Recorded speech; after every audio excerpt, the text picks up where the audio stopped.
Hi everyone, good evening. How are you? It is smART stART. Please let me know that you're seeing this because it's telling me for some reason that you're not seeing it, but who knows? Yeah, Arlene, hi, how are you? And my young student, nicknamed Boo Boo, just reminded me that it's 6 o'clock and I should get started. And she's right. You see, my young students, they're so brilliant. They're on time. They're prepared for class. And this one particular student, her name is Eleanor, and she brought a piece into class today, Andrew Wyeth's Christine piece, and the whole class looked at it, hashtag looking is learning, and made most remarkable observations. So thank you for that, Eleanor. That was really extraordinary choice of art for today. Arlene, how are you? Arlene, yeah, how's it going today? I was thinking about you today.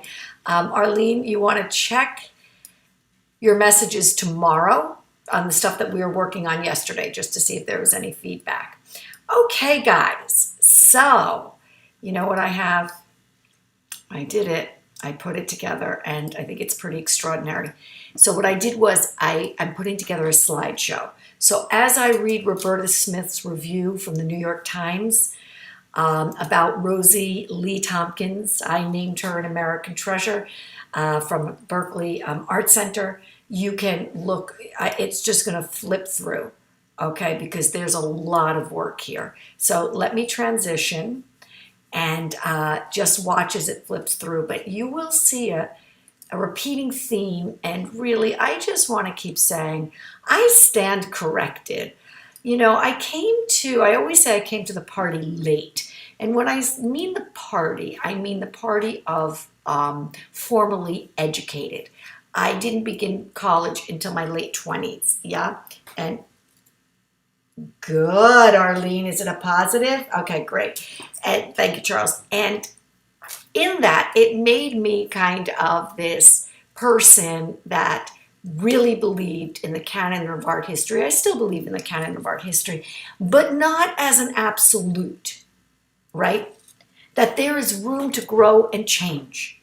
And Roberta's review does that, and I really want to read it. And I'm so thrilled to stand corrected. I'm just so thrilled to stand corrected. The radical quilting of Rosie Lee Tompkins, a triumphant retrospective at the Berkeley Art Museum, confirms her standing as one of the great American artists, transcending craft, challenging painting, and reshaping the canon. Yes, thank you. We've got to reshape that canon. And you know, it feels good because it gets tired, right? It gets stiff. We gotta shake it up a bit. So take a look at these quilts, my friends, and let's talk about this. And for my young students who have joined, just so that you know, you can write anything here, just like we do in class, hashtag looking is learning, anything that you see in a quilt that or a piece of art that you like, and all of the other friends on smART stART on the feed will write back to you and converse with you. So I'm going to read this. We have some great artists on the feed today, as always, right? Okay, Jamie Ballet, thank you for being here. It's good to see you. So Roberta says, in 1997, I walked into the Berkeley Art Museum to be greeted by a staggering sight, an array of some quilts, unlike any I have ever seen. Their unbridled colors, irregular shapes, and nearly reckless range of textiles telegraphed a tremendous energy and implacable ambition and confidence of great art. I love Rosie Lee. How much do we love Rosie Lee? Has her picture come up yet? Hey, Leslie, how are you? Yes, that's exactly right, Eleanor. There's a lot of patterns. So good. This student is not even 10, right, Eleanor?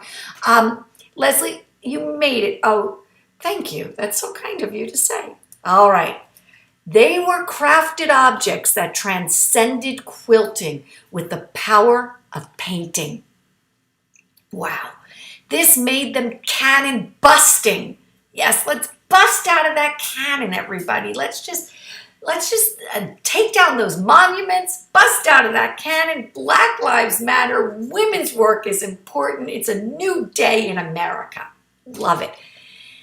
And implicitly subversive, she says. They gave off a tangible heat. I felt in a state of shock. I knew I had been instantly converted, but I didn't know yet to what. That's how I felt at Gee's Bend, Alabama, right? Hello, my mother. How are you? So good to see you, Mom. One of my little students is on here, and her nickname is Boo Boo. Say hello to Eleanor. Thank you so much for saying that. Oh, yes, Charles, freedom. You know, I love that line. I've been converted, but I don't know to what. That's how I felt when I first started looking at art. Yeah. Amazing, right? In memory, the show became a jubilant fugue of small squares of velvet in deep gemstone hues, dancing with not much apparent order, yet impeccably arranged for full effect. My first thought was of Paul Klee. Makes sense, right? That kind of love at first sight, allure, seductive handmaidness, and unfiltered accessibility, only bigger and stronger. We like that. Strong American women. We love that. Strong women. The planets had aligned. I'd happened on the first solo show anywhere of Rosie Lee Tompkins, an exemplar of, and that's not her, that's the man who collects her work. An exemplar of one of the country's premier visual traditions, African-American improvisational quilt making. Roberta said it herself, an exemplar of one of the country's premier visual traditions. We now have a name for it. It's part of the canon. African-American improvisational quilt making. Yes. An especially innovative branch of a medium that reaches back to African textiles and continues to thrive. See, this is why. This is what is making America great again. The recognition of this work. Yeah. All right. Let's see. Tompkins' work, I came to realize, was one of the century's major artistic accomplishments. The centuries, my friend. She said the centuries. We've had Andy Warhol. Think about everybody in this in the 20th century. That's a big thing to say. Giving quilt making a radical new articulation and emotional urgency. She says everything I think. She just can write it so beautifully, right? I felt I had been given a new standard against which to measure contemporary art. Wow. Rosie Lee Tompkins was a pseudonym, I would learn, adopted by a fiercely private, deeply religious woman who, as her work received more and more attention, was almost never photographed or interviewed. She was born Effie Mae Martin in rural Gould, Arkansas on September 9th, 1936. And this is a side. Can you imagine the struggles in her life, being born in Arkansas, African American in 1936, a woman, right? At the time of the show, she was 61 and living in nearby Richmond, California, just north of Berkeley. Over the years, I would be repeatedly blown away by work that was at once rigorous and inclusive. Oh, Charles, I love that question. Do these quilts contain secret messages? Good eye. Let's see. Tompkins was an inventive colorist whose generous use of black added to the gravity of her efforts. She worked in several styles and all kinds of fabrics, using velvets, printed, pané, crushed to gorgeous effect in ways that rivaled oil paint. But she was also adept with denim, faux furs, distressed t-shirts, fabrics printed with the faces of the Kennedy brothers, Martin Luther King Jr. and Magic Johnson. Reminiscent of my Emma Amos, right? She used a lot of those images in her work too, as well as African fabrics. But Rosie was not considered a fine artist like Emma. Now she is. We have a whole new canon. A typical Tompkins quilt had an original, irresistible aliveness. One of her narrative works was 14 feet across, the size of small billboard. It appropriated whole dish towels printed on with folkloric scenes, parts of a feed sack, and most prominently, bright, bold chunks of the American flag. What else? Bits of embroidery, Mexican textiles, fabrics printed with flamenco dancers and race cars, a hot pink batik, and front and center, a slightly cheesy tapestry of Jesus Christ. It seemed like a map of the melting pot of American cultural politics. Love it. Well, work like this one relates to pop art. Others have the power of abstraction. One of her signature velvets might be described as a failed checkerboard. Its little squares of black and dark green, lime and blue slide continuously in and out of register, creating the illusion of ceaseless motion like a fractal model of rippling water. Ooh, Jamie Belay, as I read that, it reminds me of something that you would say. Yeah? Who do we have here? Let me see. Okay. Keep talking among yourselves there. Do we have Lucian here yet tonight? Let's see. Okay, this surface action I discovered reflected her constant improvisation. Remember, this is Roberta Smith speaking. Tompkins began by cutting her squares or triangles or bars. Freehand, never measuring or using a template, and intuitively changed the colors, shapes, and size of her fabric fragments, making her composition seem to expand or contract. As a result, her quilts could be deliriously akimbo, imbued with a mesmerizing pull of differences and inconsistencies that communicates impassioned attention and care. Sorry, I just want to see what you're saying. Yeah, aren't these stunning, Arlene? Just stunning. I think it's because I love them so much that God let me see all the different colors, Tompkins once said about her patchworks.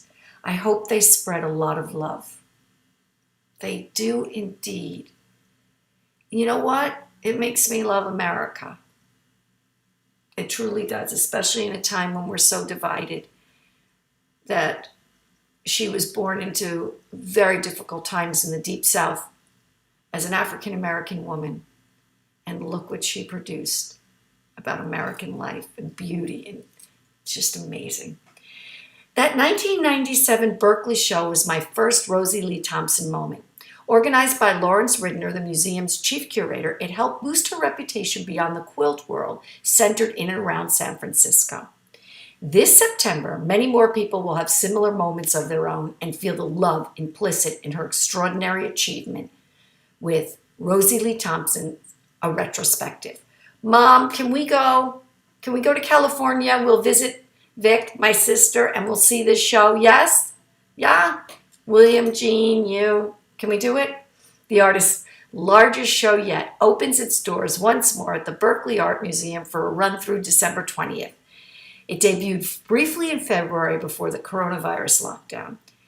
I love that they're keeping this up because so many museums, like we at the New York Historical Society, we previewed a wonderful show about the history of the women's movement, right? We previewed it and had to shut it down. And it's not going back up again. But look at this. They're keeping this here. Yeah, isn't this amazing, Jamie? So many great compositions. Kip, great to see you. And you know, Kip, it's so much of quite amazing and intuitive, right? I was thinking about some of your work with this too.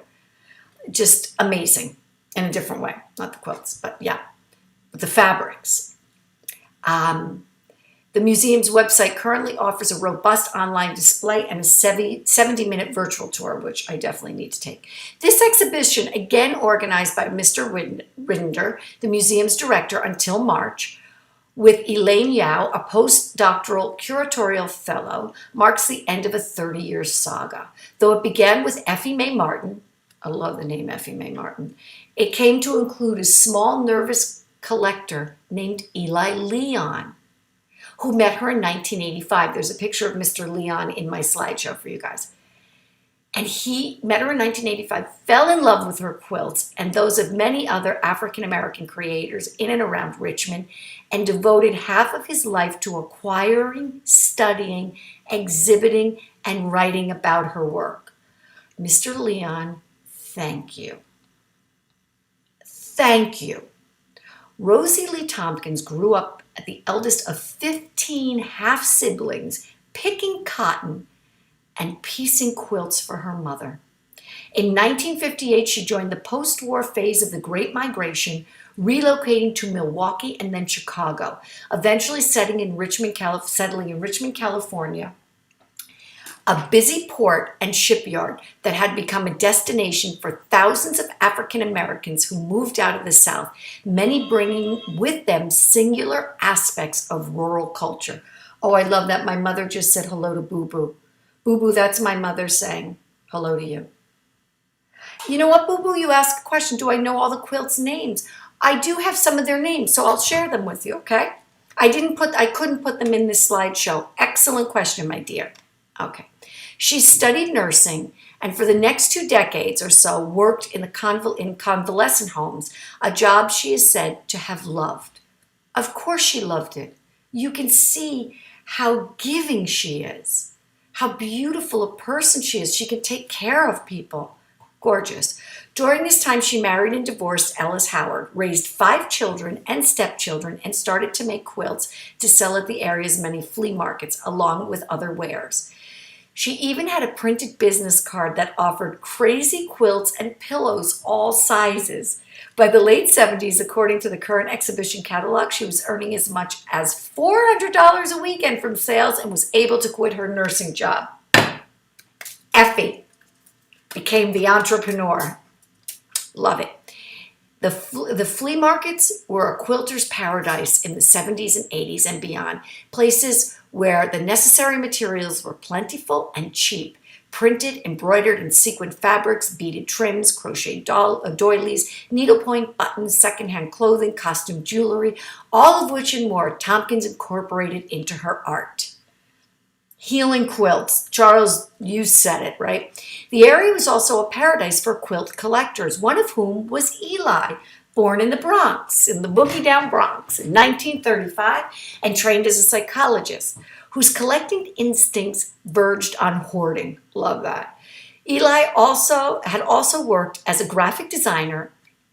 Interesting, right? And sometime in the late 70s, after years of haunting the area's flea markets and yard sales for whatever appealed, he zeroed in on the visual vibrancy of quilts, evolving into a self-taught scholar. Self-taught scholar and busting open the canon of art history to include this amazing, intuitive quilting. Love it. He lived frugally in a small bungalow in Oakland that was eventually packed to the rafters with quilts, except for his dining room and kitchen. There were menageries of previous flea market obsessions, artifacts of between the wars popular culture, crafts, milk glass, dolls, cookie tins, but also meat grinders, toasters, enamel saucepans, mostly in jade greens. You know what? We need some of they would love his work at the New York Historical Society, some of his collection. Around 1980, Eli turned his gimlet eye to searching out African-American quilts and interviewing their makers. At flea markets, he would approach anyone selling anything to ask if they knew of quilts for sale. One day, he asked a woman selling kitchen utensils, Effie Mae Howard. He would later write she was evasive, but eventually let on that she dabbled in the craft. Thereafter, he bought everything she would sell him, sometimes going into debt to do so. Very smart move. Yes, Leslie, I just looked down to see who's making comments, and you go, remind me of 14th Street in the 70s. Totally, right? So good. They were jewels in the crown of the collection of African-American quilts that would eventually number in the thousands. Rosie Lee and Ellie were an odd pair.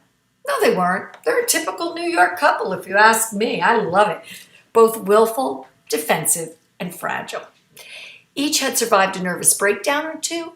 Rosie Lee's coming sometime in the late 70s deepened the spirituality and intensity of her work, making making it more than ever a haven from the world. Eli's first came after his wife of 5 years left him. They had met as students at Reed College and married, even though they both knew he was gay. It's interesting he went to Reed College. Very brilliant man. Eli believed Rosie Lee was a great artist and at one point made notes about illustrating an essay about her works with works by Michelangelo, Mondrian, and Picasso. My friends, you know one of my student Boo Boo is on here. Eleanor, one of her favorite artists is Mondrian, and she did a beautiful report on Mondrian for me. So yeah, I think they may be creating a quilting masterpiece right now. Yeah, that's cute. Jamie Bellet says, I love her range from very geometric to complex narrative stories and symbolism. A good reminder of staying open to ideas. Yeah, for me too, right, Jamie? Are they sewn by hand or machine? You know, I think it's all by hand, although I don't know yet. Let's see. Good question. The quilter felt she was an instrument of God and saw her work as an expression of her faith and her designs. If people like my work, she once told Eli, that means the love of Jesus Christ is still shining through what I'm doing. Good for her. That's beautiful. Good for her. In photographs, Rosie Lee looks tall, a regal posture. Eli's devotion to her work made him a supplicant, willing to do anything, bring her fabrics and art books to help with her work. What a good man. He also wanted to promote it, devising Rosie Lee Tompkins as her art name to preserve her privacy. Some people thought she might not exist, that Eli had made the quilts himself. And that's what we call racism and sexism. There's Eli. She can't possibly have done this.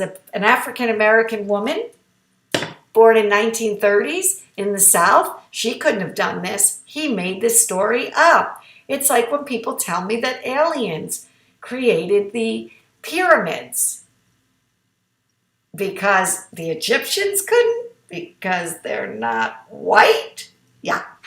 Okay. Well, you know what? Good question, Boo Boo. Let me find out. Her promotional efforts, however, did not involve much selling. His promotional efforts. You know why? You could see it already. He's more of a collector and a scholar, right? Eli was almost congenitally incapable of parting ways with any of his quilts or anything else that he accumulated. But within a year, he began building a resume of articles, exhibitions, and lectures about the importance of African-American quilts, as well as their frequent emphasis on improvisation and their links to African textiles. In doing so, he contributed to the national awareness of quilts of all kinds of African Americans, which have been increasingly studied and exhibited since around 1980, thanks to the combined influence of the civil rights movement, feminism, and multiculturalism, and to this beautiful man from the Bronx. His 1987 show, Who'd Have Thought It? Improvisation in an African American Quilt Making, includes a catalog essay by the well-known Africanist Robert Ferris Thompson alongside his own. It opened at the San Francisco Craft and Folk Art Museum in 1987 and over the next decade toured to 25 museums, including the American Craft Museum in New York City in 1989. Eli made 3 trips to the South, one on a Guggenheim grant in one instance, to meet the relatives of quilters he knew and collected around Oakland. In Arkansas, he visited Rosie Lee's mother, Sadie Lee Dale. I love these names. And bought one of her quilts too. Mr. Rinders, the curator, Rosie Lee Tompkins' conversion took place in a show of black and white quilts by African Americans that Eli organized in 1996 at the Richmond Art Center. The textile of hers that jumped out at Mr. Rinder is impressive even in photographs. Made from a family of velvets, it resembles op art, only softer, less mechanical, and altogether more appealing. I'm really loving this. Eager for more information about the artist, Mr. Rinder called up Eli, who responded, "You like that piece? You should see what she does with color." Okay, we're almost getting there, right? Oh my God, there's a lot left. Okay, So I think what I'm going to do with this, my friends, because what I really like to do, I want to continue to read more, but what I really want to do is I want to be able to show individual pieces and talk about their names and such. Is Sally Veach here? Sally Veach, how are you? So good to see you. So I'm going to do this show in 2 parts. I'm going to do the second part of Roberta Smith's review. That's the op art piece that they were talking about for tomorrow. And I'm also going to show individual pieces, and I'm going to weave in, no pun intended, G's bend. Yes. And I have a new sentence I'm going to repeat over and over and over again. And Eli came up with it. It sounds like Roberta came up with it, but Eli came up with it. And I love that he did. African American improvisational quilt making. Say it with me, my friends. African American improvisational quilt making. How phenomenal. Part of the new canon of art history, the expanded canon of art history. So, Boo Boo, to answer your question, she is still alive from what I'm seeing. Yeah. Well, that was actually, I'm reading something from 2002. I'll have to find out that information for you. But we are going to continue this and go more in depth tomorrow because this is making me extremely happy. Extremely happy. And I hope it's making you extremely happy because, and I don't want to get political here, but when I wake up to news that the president now says, oh, it's okay to wear a mask, and then says that the Black Lives Matter movement is a hate movement, I don't know where I'm living anymore. I don't know where I'm living. And then, oh, thank you, Leslie. Yeah. Yes, Eleanor, G's bend reminds you of Penny, another student in the class, because Penny researched G's bend for us. So we're going to look at that tomorrow. You're so smart. Thank you. But when I look at this work, I do remember where we're living and so happy. Makes me so happy. All right, so we'll continue this tomorrow night, friends. Thank you so much. For my workshoppers who see me on Thursday, that's Kip, right? I will, and Jamie, I'll send you a link for that also. Everybody have a great night. This has made my night. I'm so thrilled. It's probably made my next 3 days. Yeah, it's so uplifting, right, Arlene? Let's continue with that going into the 4th of July, this uplifting. And we're going to look at these individual pieces with their names and such. All right, guys, thank you for joining. Have a great night. And Eleanor, you enjoy the rest of your vacation. Okay, bye-bye, everybody.